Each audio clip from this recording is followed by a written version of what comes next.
Daar's 'n kar wat buite my huis staan. Dis dieselfde kar wat my man agtervolg het die dag van sy moord. Kom gou asseblief.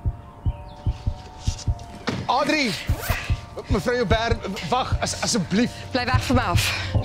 Asseblief, ek wil net praat. Ek's jammer.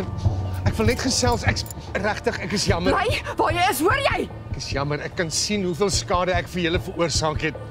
Eerlikwaar, ek is jammer. Ek is net so kwaad. En hartseer en alleen en kwaad en wat David gebeur het. Dis aklig wat met hom gebeur het.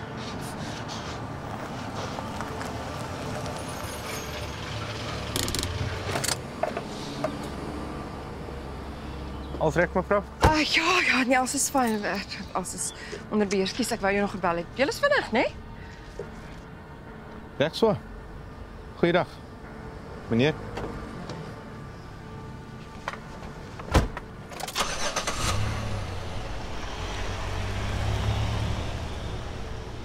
Dankie. Wat maak jy hier? Wat soek jy van ons? My vrou is oorlede. Hierdie week 5 jaar terug. En ons het altyd saam na jou, na julle gekyk. Elke aand het sy aangesit en dan het ons gekyk. Maar selfs toe jy nog begin het, aan die begin, sy was jou grootste fan.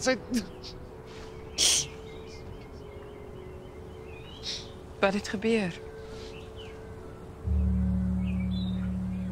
COVID. Sy was vir 2 weke op 'n ventilator. Ek is nie toegelaat om haar te besoek nie. Die verpleegster aan diens het 'n WhatsApp videocall gedoen net voor die einde, maar sy het alleen gesterf. Ek is regtig jammer. Daai aand was dit so alleen. En toe sien ek julle saam en toe verlang ek na haar. En Vat 'n brawe man om vandag hier te staan.